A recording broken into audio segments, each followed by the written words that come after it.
Well, hello everybody, and welcome back to the latest Aspire Real Estate Sales System video.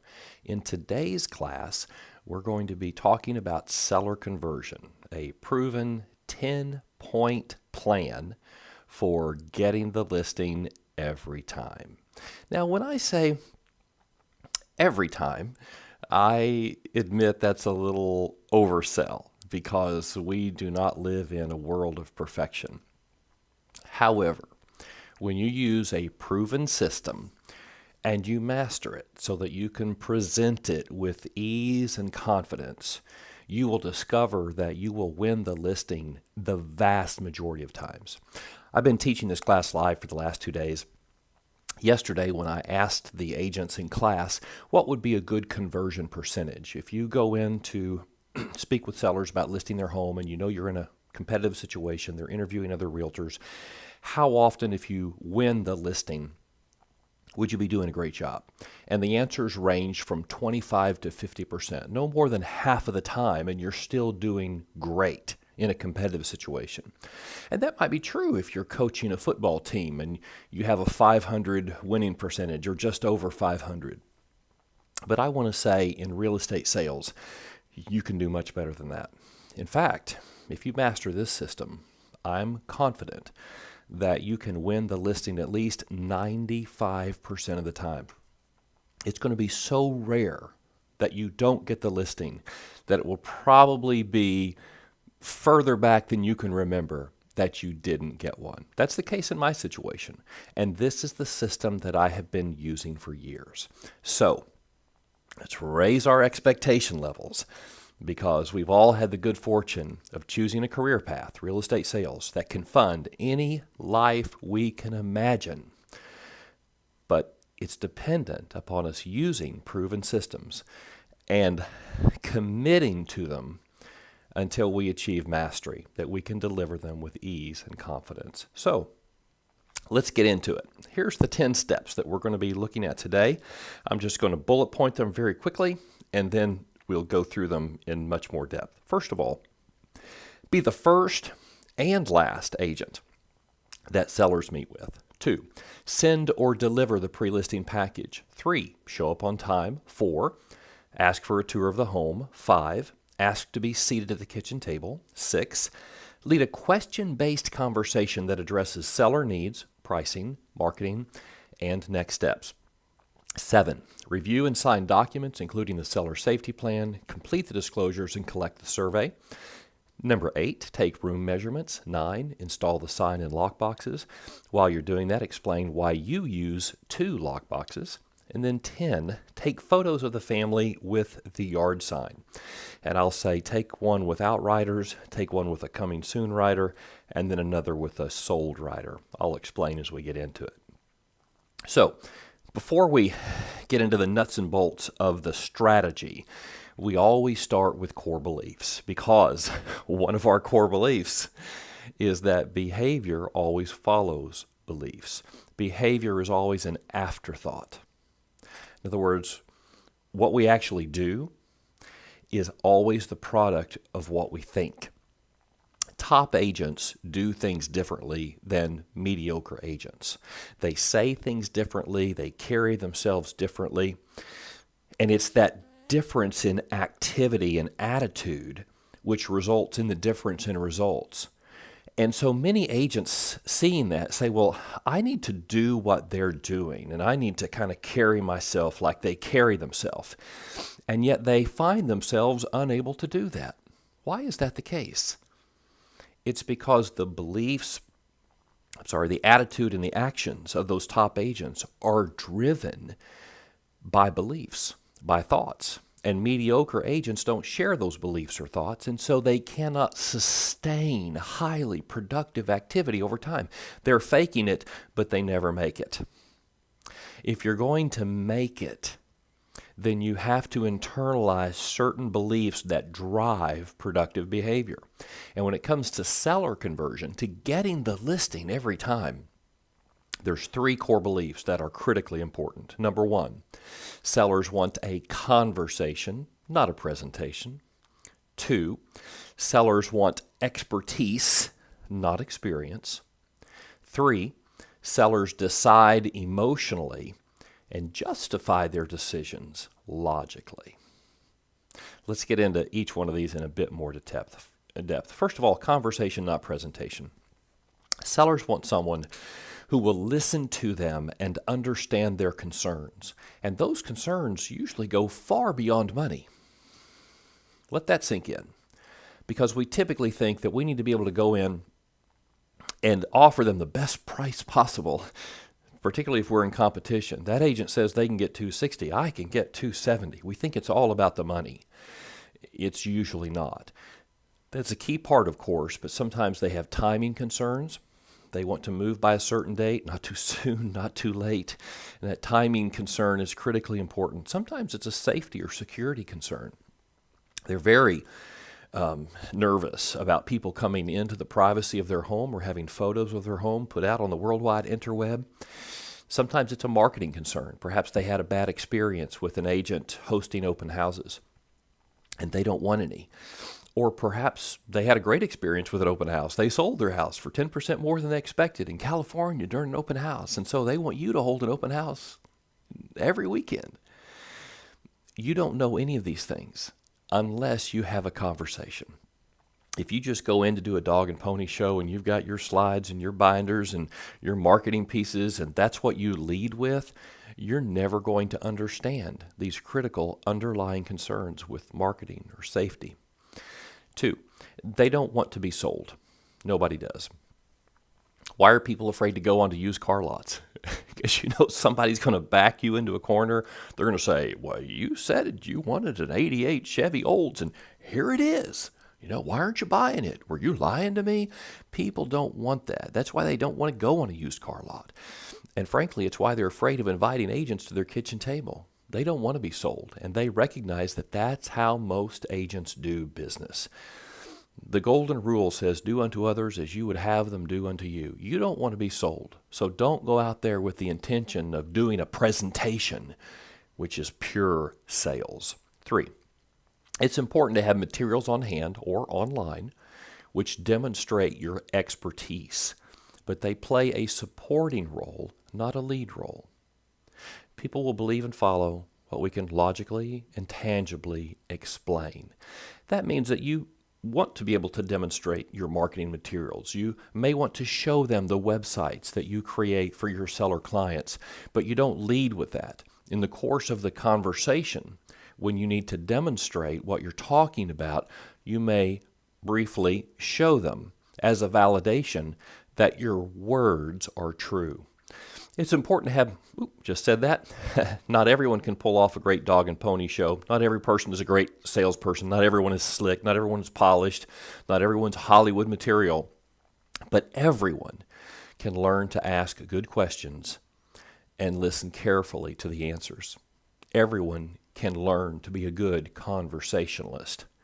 And that means there's hope for everyone watching this video that you can be a great seller converter. You can get the listing every time. Expertise, not experience. Experience is only valid if it contributes to expertise. I'm sure you've heard the old saying that some people have 40 years of experience and other people have 1 year of experience 40 times. In other words, they just keep doing the same thing over and over and over again. They don't get better. They're not learning based. They're not committed to mastery. They just keep doing what they did before. Few agents actually commit to continual improvement. They just repeat what they've been doing. So sellers will pick up on that very quickly. Even as a brand new agent, you can go in and if you show that you have the expertise to sell their home, they'll trust you, as opposed to somebody who's been doing it much longer than you, but doesn't have energy and fresh ideas and excitement and passion about the home selling process. Youth can be equated with being tech savvy. In other words, if you're very young, don't think you're at a disadvantage. You want to leverage every attribute you have as an advantage. And Grandparents go to their grandchildren for tech advice when they need to figure out the remote control on their television or find an app on their phone. So just the fact that you're young doesn't give you a disadvantage. In fact, homes are sold online now. Buyers start their searches online. You can truly leverage your innate sense of understanding technology to the advantage of your seller. You need to let them know that. Being newly licensed can be equated with embracing the latest tools and strategies. Think about this, a brain surgeon who graduated from school 50 years ago, or one who graduated 5 years ago. Which is more likely to be exposed to the latest tools and strategies? And I recognize that, an 80-year-old brain surgeon can keep up their skills and go to conferences and get certifications. I mean, that's the hope that we all have, is that we can stay sharp over the years. But just recently, coming out of licensing school, there's going to be a perception on the part of the public that you have been exposed to the latest and greatest because you just graduated from license school. Launching a new career can be equated with high levels of commitment and motivation, and we could even add accessibility. In other words, I'm not trying to serve 50 clients. You're it, and you're going to get everything I've got. Sellers will appreciate that, and many will recognize the value in it. Think about it this way, and this is something you may even want to weave into your conversation at some point. If you go with the top listing agent in our area, they may show up for the presentation around the kitchen table, but it's highly unlikely you're ever going to see them again. You're going to be dealing with their staff, and their staff typically is not licensed. They have no special training for what they do, so that the most experienced agents typically put you and your transaction in the least experienced hands. In my case, you're going to get me. You're going to get all of me. When you call me, I'm going to be the one answering the phone. When there's a concern, I'm going to be the one addressing the concern. When it's time for negotiations, I'm going to be personally involved. I'm going to be the person in your corner fighting to get you the absolute best deal. Sellers will see value in that. Emotion, then logic. It's critically important that sellers like you as a person and believe that you really care about them. Again, the old saying, people don't know how much you care. People don't care how much you know until they know how much you care. Sellers want to feel that they will enjoy working with you. They're going to be spending a lot of time with you, and they don't want a tense relationship. They want somebody they're comfortable with, somebody that they relate to. They want to feel like they're contributing to your success just as you're contributing to theirs. This is critically important for younger agents and newer licensees. You know that feeling. When somebody's just starting a career, say a new insurance agent, you want to buy something from them to encourage them. If they're a new car salesperson, even if they're a new clerk at the department store and you somehow learn in conversation that this is their first day on the job and they're trying to impress the boss, you want to buy a shirt or a dress from them. You want to contribute to their success. Every human being has that empathetic sense of wanting to help other humans. So leverage that to your advantage. Let them know that this transaction is going to be very significant in your business, that when you successfully sell their home, you're going to have the funds to launch a new marketing program, or you're going to be able to get a testimony, a review from them, which is going to demonstrate to other sellers what a great agent you are. Bring them into the process of helping you grow your business so they can take that on. It's why tools such as the letter from the heart are so important. The letter from the heart, if this is the first time you're hearing that phrase, something we teach consistently in the Aspire real estate sales system. It's a 3, 4, 5, 6-page letter where you tell your life story. You talk about the challenges you faced, the obstacles you've overcome, people who've had a significant influence in your life, how you've developed the values that you have today. It's very personal. Very from the heart, starting at your childhood, going through all the experiences that you've had with a very specific business purpose. Because it climaxes, the letter from the heart, where you explain why you have chosen the career field that you're in right now, why you are so passionate about helping buyers and sellers.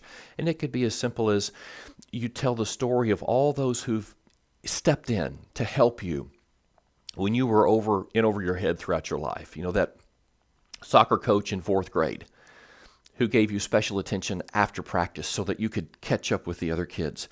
Maybe the English teacher in 10th grade who recognized that you were struggling to learn English, perhaps as a second language, and they took time with you to learn proper grammar and write those essays, and that enabled you to get into college.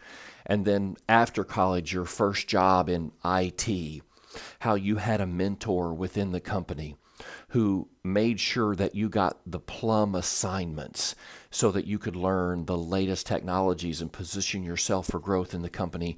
You owe a debt of gratitude to all these people who've helped you over the years, and you're paying that debt of gratitude forward by now helping buyers and sellers who are perhaps doing the most significant financial transaction of their life. They're exposing the inner workings of their family. And selling a home is not just financial, it's hugely emotional and even egotistical. And you want to help families. You want to provide to them the same expertise and caring guidance that all these significant mentors and teachers did for you throughout your life. That's just a quick snapshot of a letter from the heart, how your personal story feeds in to your business story today. You must address in your conversation both emotional and logical issues. You need to demonstrate that you're caring, emotional, and competent, logical. But you keep them in the right order. And the right order is emotion, then logic, care, then competence. Because people will choose emotionally. They're going to work with the agent that they like if they can somehow justify that that agent will do a good job. That's the logic part. And so that's why you build rapport and you get them to like you. They read your letter from the heart and think, oh my goodness, what a wonderful person, what a great life story.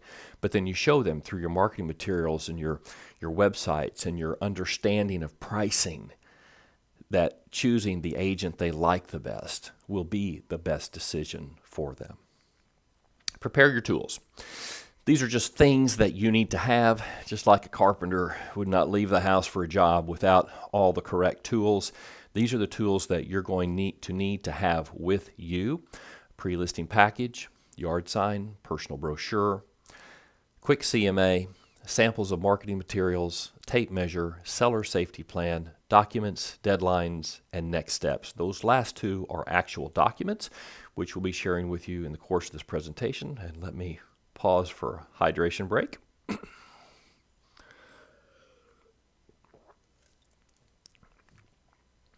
Okay, let's keep rolling here. The pre-listing package, a little bit more information about that.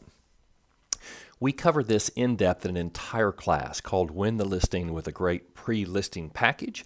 If you are an Abby agent, you can retrieve those slides on Back Agent, and then all agents, whether Abby or not, Abby or pre-Abby, as I like to say, because eventually everyone's going to join us.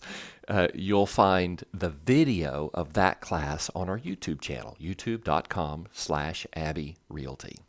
But here's just a quick list of the documents that we say should be in a pre-listing package: your cover letter, information about Abby Realty, your letter from the heart, reviews from past clients, or if you're brand new, reviews from people who've known you for years. It could be a college professor, it could be your mother, it could be a best friend. And they don't talk about what you've done for them in real estate, but they talk about your character, they talk about your commitment, your energy. They could even say something like, you know, I've known Carol for 13 years, and there's nobody that I would trust more with my real estate transactions. Because going forward, they're going to be looking to you for help. Samples of marketing materials, listing agreement disclosures, and I would add there copies of all documents that you're going to be asking them to sign so they have a chance to review them prior to your conversation. Your next steps checklist, staging tips, your marketing strategy, and a quick CMA.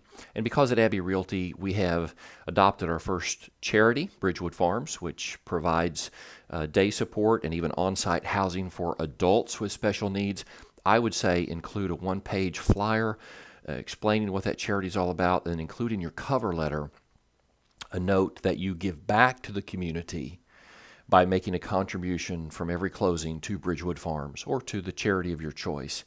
Study after study has shown that all other issues being equal, consumers prefer to work with a company or an individual who is giving back to the community. You can satisfy that concern by including information on the charity that you support from every transaction. The cover letter, a little more detail there. In your pre-listing package cover letter, explain how you address the 5 biggest needs of sellers. These are the 5 greatest concerns they have. Sometimes they're conscious and they'll verbalize them to you, but even if they don't verbalize them, you can be certain that they're lurking there somewhere in the subconscious, and they will be making a decision with the agent that they think can best satisfy these, as long as they like that agent. So, marketing. What are you going to do to sell their home? And it's kind of fun, but I'll just tell you the biggest concern that sellers often have is that you're going to put their home on Zillow. Consumers have an inordinate respect for that platform, an unjustified respect. It's huge, but it's not as huge as consumers perceive it to be. But you want to be certain that in your printed marketing plan, you assure them that you're going to put their home on Zillow. Negotiations, they want to know that when they're in conversation with a buyer, that they're going to have somebody in their corner who fights to get them the absolute best possible deal. And that doesn't mean you're going to be aggressive or confrontational. In fact, the Aspire negotiation strategy is called killing them softly or overcoming them with kindness, winning in negotiations, but doing it by being completely respectful, advocating for your client strongly, get them the best possible deal, but never being ugly about it, always looking for the win-win. 3, communication. If you have experienced sellers, they probably have a frustrating experience in the past with an agent who went AWOL when the showings dried up and they got nervous about communicating with the seller. Let them know you're going to be calling them typically every week, every Monday. Give them a report on the weekend showing activities. Assure them that you're going to diligently pursue showing feedback. And then, of course, once a week, you want to have a little conversation to share with them what you're going to do that week, your new marketing initiative to help sell their home. And perhaps after a few weeks, talk about a price reduction if things are stuck. Number 4, transaction management. Sellers, even if they've been through the process before, are still very confused about a homestead and surveys and appraisals and inspections and deadlines for HOA docs and what in the world did that mean in the contract. Just assure your seller prospects that you have a proven system for assuring that they're going to have a smooth and positive transaction experience, and they don't need to be concerned about what all those things are because you understand them and you're going to be monitoring them, and you even provide them with the documents, deadlines, and next steps paper where you can show them specifically the different issues that you will be attending to. And once you're under contract, you can actually write in the dates so that they can monitor and know, more importantly, that you are monitoring the critical deadlines in the transaction. And then finally, safety and security. Very few agents address this issue, but it is increasingly important in the world that we live in, and you need to assure them. Many agents aren't. This is a differentiator. This is where you're setting yourself apart. You're going to assure them that apart from the transaction itself, you will have utmost concern for the safety, privacy, the security of that family, and that you have a proven system for addressing it. The personal brochure, again, we're still on a pre-listing package. Every agent needs one. And I've just created or included a little screenshot sample of my most recent personal brochure. Now that I've got a whole company of agents to support, I've limited my sales activity to my neighborhood, 450 homes. So my new personal brochure doesn't feature a luxury home on the cover. I put my neighborhood clubhouse, but I would encourage you to put a beautiful home photo on your cover along with your contact information. The back side of the brochure is going to be your seller marketing plan. You'll see mine's entitled the Total Exposure Marketing Plan. Just whatever you do to sell homes, and I typically phrase mine as a proven strategy for assuring that every buyer will see your home and see it presented beautifully. On the inside pages, which would be your lower left on your screen, is going to be your personal story. This is not your letter from the heart. You don't have 6 pages of material, but tell just a brief background on what you did before real estate, why you got into real estate, and why you're so passionate now about helping people. Include photos of yourself and your family. I've got myself, my daughter, and my grandson there. And then the facing inside page is going to be a little bit of a resume on top, your educational background, affiliations that you have, affiliations such as the Texas Association of Realtors, Houston Association of Realtors, National Association of Realtors, if nothing else. But you can also list your church, any civic organizations that you're part of, even any hobby organizations. Sometimes people will really resonate with that if you're part of the Beekeepers Association, and they are or always wanted to be a beekeeper. Put that in there. And then I've put up just a few lists of accomplishments or successes I have. This could be recognition that you've received in college or in a previous career or as a real estate agent. It could even be a special commitment that you've made, that you've organized a networking group of seller support businesses, anything like that. Just put that in there. And keep in mind, because many agents suffer with a little bit of an inferiority complex that I don't measure up to everybody else out there selling a lot of houses. Keep in mind that if you have a real estate license, you have dramatically more expertise, qualifications, education than the typical home seller. And if nothing else, you can just list in this section the classes that you passed in order to get your real estate license. Think about that. That is a very impressive list of classes. And you just print it as education that I have pursued and successfully completed in order to serve my clients at the highest level, and then list those classes. It'll look very impressive in a personal brochure. Seller safety plan. This is, again, just a one-page document that addresses critical safety issues. I'm not going to take time to read it to you. You can see it on the screen, and then if you're an Abbey agent, this is provided in PDF form on Back Agent. You can print it off and include it in your pre-listing package. And again, I recommend you take a copy of that pre-listing package to the actual listing appointment, the conversation that you're going to have, so that you can go through some of those items with them. And, perhaps they lost theirs or it's misplaced or the husband took it to work or whatever. So just have one with you so you have all these documents available. Step 1. Let's get into step 1 in the 10-step strategy. Everything before this was prolegomena. That was a word I learned in seminary, all that went before. And this is the actual strategy. Step 1, be the first and the last agent they meet with.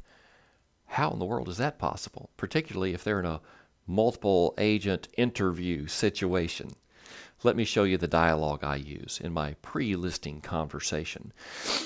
And I have to say before we get into this, if you just Google pre-listing conversations, you're going to find agents have posted online multiple page questionnaires that they go through with sellers before they go meet with them. And they include some ridiculous questions, some highly invasive questions, I think, that agents haven't earned the right to ask. I keep things very simple throughout the whole Aspire system, and it certainly is reflected in this pre-listing conversation. Just a few key questions. Number 1, how did you hear about me? Because we always want to source our business. We want to know what's working in our marketing efforts that's generated this opportunity. And it may be that this was a personal referral from a friend. Then we know that we have a natural opportunity to build rapport, or perhaps from our geo-marketing. So they're in our neighborhood. Oh, what a great conversation starter there. And a great affinity. We already have a strong connection. What's prompting you to consider moving? Of course, there'll be a lot of spin-off from this. If it's a job transfer, then you're going to talk about, have they connected with an agent in their destination city already? You can talk about the timing. You can talk about, will everybody need to be in the new home by the start of the new job? How does that situation work itself out? Third, when would be a good time to get together? Very simple. How'd you hear about me? What's prompting you to consider moving? And when would be a good time to get together? Simple questions. Anything else you can find out when you're face to face. But then you make this statement. Hey, I'll be dropping off a package of information regarding my proven strategies for selling your home. If you can take some time to review it before our appointment, that would be great. And of course, in your cover letter that's on the cover of the pre-listing package, you're going to ask them about taking time to review the documents, complete the disclosures if possible, get their survey. But you don't need to cover that on the phone. It's all going to be in the package. And then right before you wrap up the call, number 5, oh, by the way, could you please have 2 house keys available for me to use in the lockboxes? That is an assumptive question because it assumes that you're going to be listing and selling their home. It will convey confidence, but it will do it in a non-aggressive way, a non-salesy way. It's phrased as a helpful way. Could you have 2 keys available so we can grant access to other showing agents for your property? Please don't ask about how many loans are on the property and how much they owe, who all the owners are, number of beds and baths, square footage, amenities, year built, or preferred listing price. The first of that information, on loans, that's none of your business, frankly. You don't know them well enough to ask them that question yet. They haven't given you the right to ask that question, and I think that's very invasive. Regarding who owns the house, number of beds and baths, square footage, that information is publicly available. My goodness, and most pre-listing conversation templates will include questions about that information. I think it shows incompetence rather than preparation. Or preferred listing price. You don't want sellers committing to a price before you have even had an opportunity to speak with them face to face and allow them to self-discover the current market value of the home. So don't go down that path. Keep it very simple. Just focus on these 3 primary questions, and then you'll be asking about the house keys. That's really all you need to know before you show. Now, if you believe by something that they've told you or some other information that you have that they will be interviewing multiple agents, I suggest that you ask, will you be meeting with other real estate agents?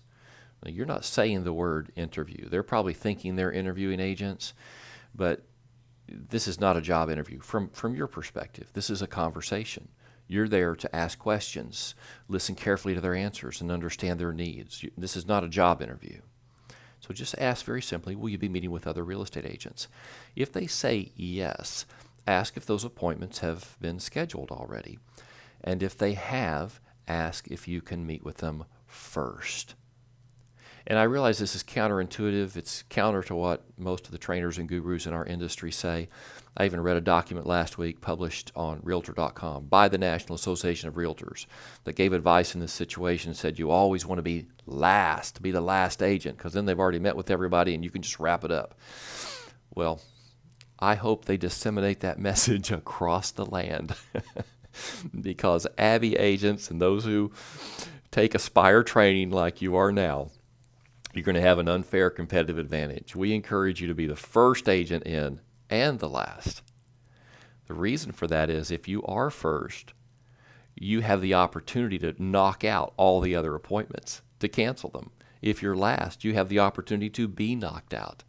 And I'll just give you a quick illustration of this. I, 2 months ago, went to a listing appointment in my neighborhood, built great rapport with the sellers. At the end of the conversation, they said, Frank, we really like everything that we've heard. We want to work with you, but we want to let you know we have another appointment at 4 o'clock, and just as a matter of integrity, we feel like we need to keep that appointment. And I could tell they really didn't want to keep that appointment. They had made their decision. And so I just said very calmly, well, I understand completely, but one of the services that I provide as a professional courtesy would be to call that other agent and let him know that you've already made your decision and he's got the night off. They looked at me in shock. Would you really do that for us? I said, absolutely. And I happen to know that agent, that he's got a family, some young children. He'll probably appreciate having the evening with them as opposed to spending time at your house when he's not going to get the listing anyway. And they said, that would be awesome. So I simply called the agent, canceled the appointment. He was very professional. Of course, he called me back 10 minutes later and wanted proof of what I was saying. So I simply sent him a copy, a photo of the sign in the front yard with the sellers standing there next to it in front of their house, my sign panel. So that sealed the deal. And it all went well. The point was I was first, and therefore I was also last. Always give yourself that opportunity, and don't give the competition that opportunity. Step number 2, send or deliver the pre-listing package. And I would say FedEx it if at all possible. If you've got 2 or 3 days out, actually pay the $8, $12, whatever it is now, and have that delivered. People get excited when they get packages in the mail. It's more certain to get there than if you send it through the U.S. Postal Service. And most importantly, showing up in a FedEx package that you spent money on conveys the sense of importance that you have about the contents of that package. And our clients always take their emotional cues from us. If we're worried about something, they're going to be worried. If we're confident about something, they're going to be confident. If we believe something is important, and after all, we're the professional, they're going to think it's important. Sending it in a FedEx package conveys a sense of importance. And if it's an appointment where you don't have time to send it, say you're calling FSBOs in the morning and you set an appointment for that evening, then drop it off that afternoon and let them know that you'll be dropping it off at their door so that they'll have an opportunity to review the contents prior to your conversation. And the whole point of a pre-listing package, we get into this in the class in great detail, is just to predispose the sellers to wanting to do business with you so that it is a very assumptive conversation when you arrive at the kitchen table. They already know all about you. They've read your story. They already like you, even if they've never met you. They've seen samples of your marketing materials, and they know you do a great job, and they know you care, and you give back to the community so that the listing conversation itself can be very short, 30, 45 minutes, and then you're putting the sign in the yard. Step 3, show up on time. I do recommend that you arrive early because particularly in an area like we live in, Houston, the traffic can be unpredictable. So allow yourself plenty of wiggle room there. Arrive early, drive past the home so you have your fix on it. You know exactly where it's at. But then tour the neighborhood, drive around.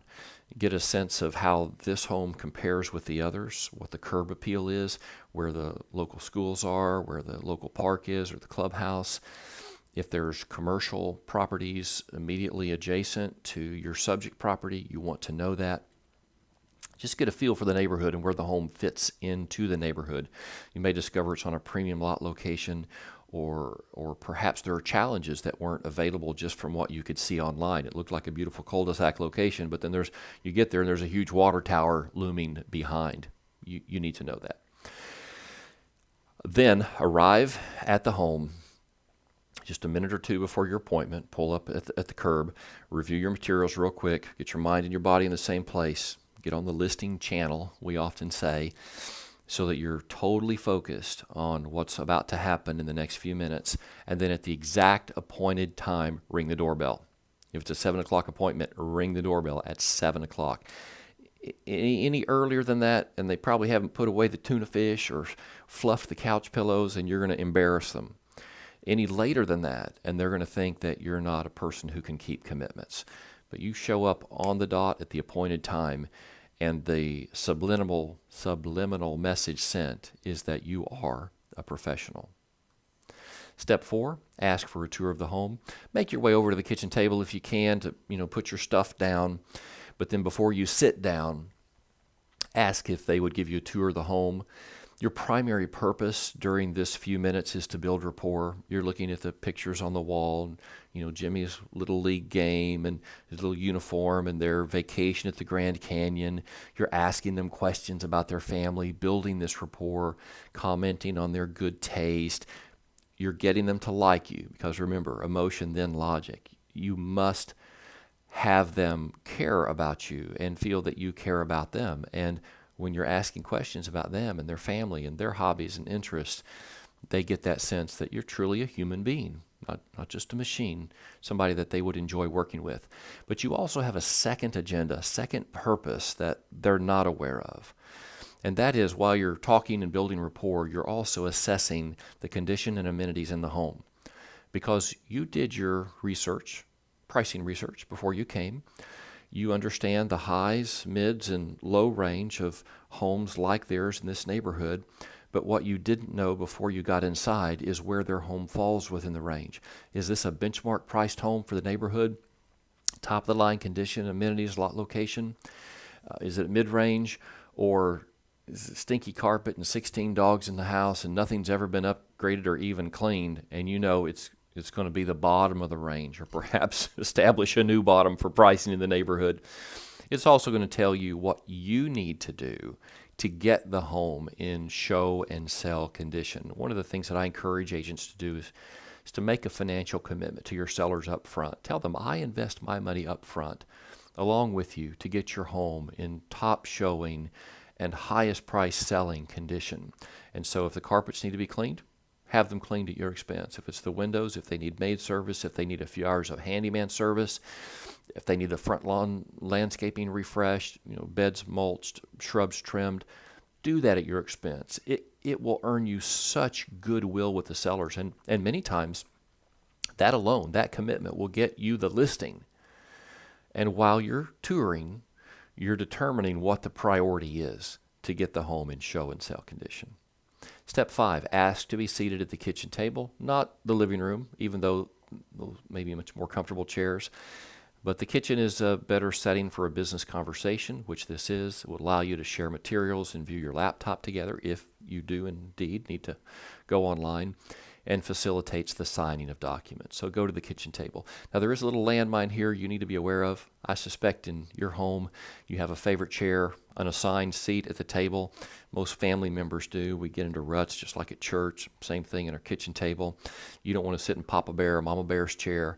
So either follow their cues or ask them directly, where would you like me to sit?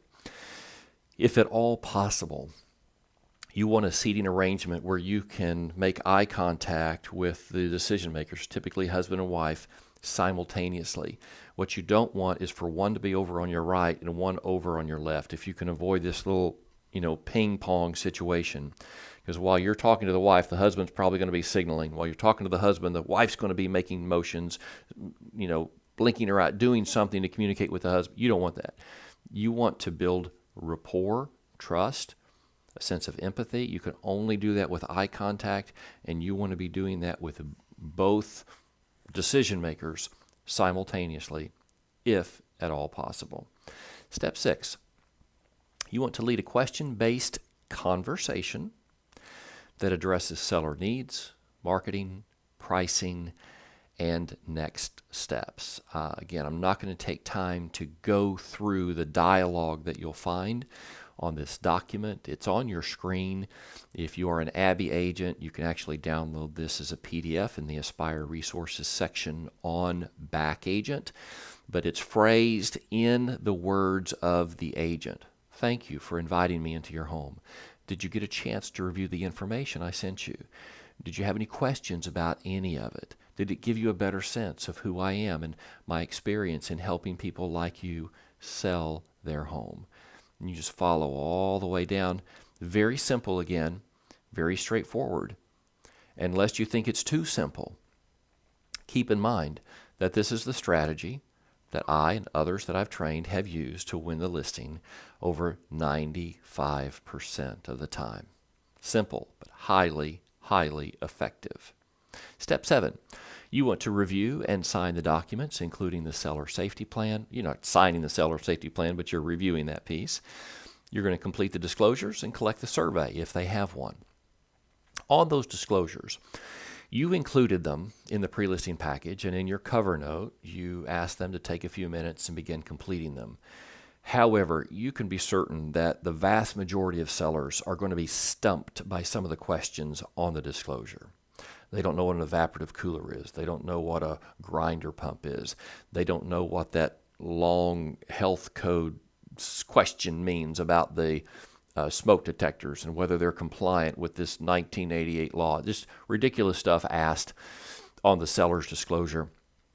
So be prepared to complete those questions or the entire disclosure with them. You want to get this done before you leave if at all possible. Otherwise, it may be days or weeks before they get back to it. And you don't want to be in a position where you're marketing the home, getting offers, and you still don't have the disclosures. So be prepared to offer to complete those with them on site. Obviously, you never want to give them the answers. You never want to fill it out in your own handwriting. And I say never. I've had one client that I can think of within the last year who was elderly and really unable to write. And so I completed it on her behalf, but had her sign it. And in an exceptional circumstance like that, I think a judge would agree that that would be appropriate. Step 8, take room measurements. Full disclosure, this is an area I often forget in the excitement of the rapport and building the new relationship and taking the listing. It's often the next day I go, forgot to take the measurements. Don't do that. Bring your tape measure with you. Some agents prefer to use electronic tape measures, although they're often unreliable. Using an old-fashioned tape measure is actually very easy. Just practice with a little bit and you'll be whipping that thing around very quickly. Of course, most homes have been listed before. You can probably find those measurements on the MLS. There's some debate about whether an agent should take their own measurements so that they can be certain that they're correct. And I understand that, and if you have that concern, I think that's perfectly fine. I also like the defense of those are not my measurements. Those were provided to me by a third party, by the multiple listing service, or by the seller, or by the builder. So I don't really have a dog in this hunt. I don't have a strong opinion about either side. Do what you're comfortable, but make sure that you do have room measurements, either from your own measuring or other sources. Step 9, now you're going to install the sign and lock boxes, plural, and you're going to explain why you have 2. This is why you asked for 2 keys. This goes back to the safety and security issue. The Supra is the realtor and realtor affiliate lockbox. It's the highest level of security for sellers. Goes on the front door, provides electronic access. We know who's coming and going and when they're coming and going. Highly secure. But there will be times when we may need to grant access to people who don't have the Supra lockbox access, whether it be an appraiser, an inspector, a tradesperson. Sometimes the sellers themselves lock themselves out of the house. I've had a situation where agents have locked themselves out of their home. Or perhaps you have a showing agent coming from out of town who doesn't have local Supra access. Rather than you driving across town to open this for them or for any of the other situations, you can provide the combo code. I typically hang the mechanical lockbox on the gate handle into the backyard. It doesn't lock the gate. It just hangs on the gate handle. So it's not obtrusive. You don't have 2 lock boxes hanging on the front door handle. It's out of the way, but it's available if you need it. I've done this for years and years and years. It has been a lifesaver to me so many times, saving time, energy, money, and avoiding crises by just having that backup. So 2 lock boxes every time. Step 10. Now the party begins. You want to go outside, install that sign, bring the family outside for photos. You're going to take several photos here. Just take the for sale sign. If it's going to be a coming soon, you want to put the coming soon rider on there. Take that rider off, then put the sold rider on. And if it seems funny that you're taking pictures with a sold rider when you're not even on the market yet, explain to the family that you are going to sell the home because you're using proven strategies and you've priced it appropriately in consultation with them, and you're going to market it aggressively. But by the time it sells, things are going to get crazy. The family's going to be packing. One of the family members may already be moved to a new job location. And so we're just going to take all of our marketing photos right up front and let them know that at the end of this whole process, if they're as happy with you as they are today, and as you're confident they will be, then you'll use this photo in your marketing, and you'll get a nice little quote from them to include with the photo. They're happy to do that. People are always happy when they first put their home on the market. Sometimes things get a little cattywampus in the process of negotiations or concessions. So get them always while they're happy up front, and you won't have to be concerned about getting them all back together again. Well, there you go. Those are the 10 steps in our Aspire seller conversion strategy. Very simple, very straightforward. Don't be deceived by that. Highly, highly effective because it addresses the felt needs and the subconscious wants and desires of sellers. So all that's left is to say congratulations. If you'll learn this system, if you'll commit to mastery, if you'll practice it, if you'll gather the tools, if you'll follow the system, you can now get the listing every time, or almost every time. not perfection, but it is wonderful. Appreciate you sharing the journey with me. My name is Frank Gray. If I can ever help you take your career to the next level, that's what I love doing. Just let me know. Thank you.